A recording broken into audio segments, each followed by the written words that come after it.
Hello guys, welcome back to Go Discs. In this video we're looking at a Garage Flower by the Stone Roses from 1996. This is so basically a collection of early Stone Roses songs, very early stuff that they've released. Well, actually recorded back in the mid-80s, 85, 86 this is, and it's an interesting collection, as we'll get into. So this came out during the end of the band, of when the band was still around, well, sort of coming to finish up the end of the line in 1996, of course. At the point, they became a five-piece. It was just Ian Brown and Manny left, really. So, obviously, I think about September, October, they called it quits, really.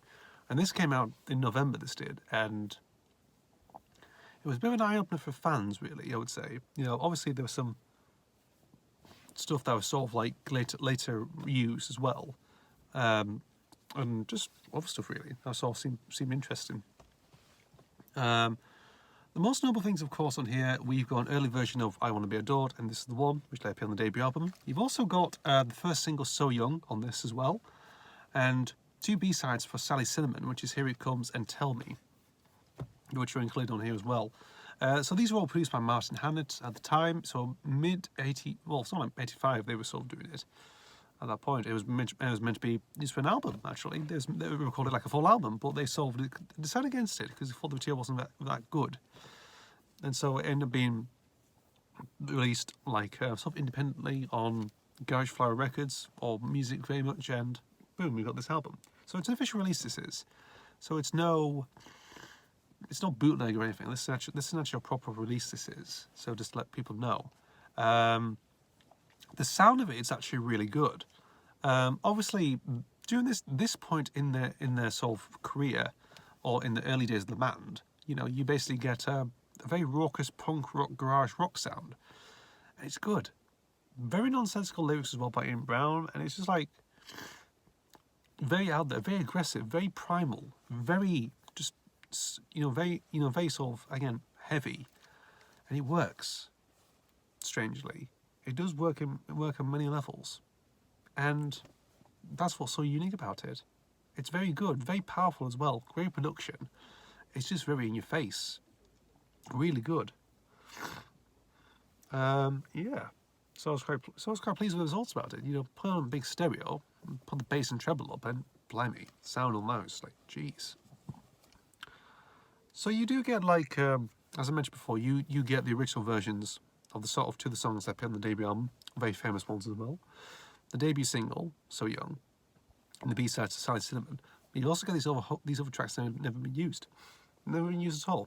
So stuff like the opening track, you get Game Plenty. You get Trust the Fox, Tradjic Roundabout, All I Want, Heart and the Staves. You get Fall. You get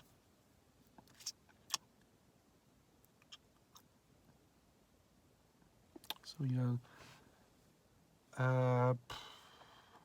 Just a little bit. Mission Impossible. And also the little backing track as well of something called Haddock. Which again is like a backwards track, but it only runs for about 10 seconds or so.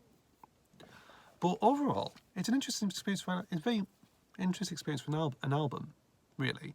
Early days, early collection of stuff. It's like very, very rocking, in your face. And you probably don't expect the Stone Roses to be like that, really. You know, compared to what the debut album Second Coming had offered, really, at that point.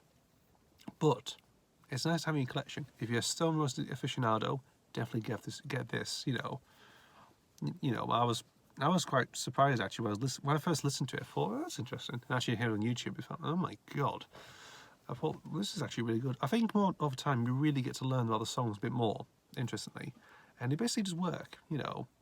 You just get an interesting feel out of it, really. And yeah, I just felt very interested. You know, it's a great release. And the last gasp of what the Stone Roses offered until the mid-2000s, or when they released the two standalone singles in 2016 and 2017. Was it All for One Beautiful Thing? Yeah. So yeah, definitely worth checking out. Try and find it on eBay or something like that, all second-hand. It's on YouTube if you want to listen to it, that's fine. But if you want a physical copy to join your Stone Roses collection, go ahead. It's also on vinyl as well, but I don't know if that might be very expensive or hard to find. Don't know. Who knows? Thank you guys for watching. As always, see you for the next video, and goodbye.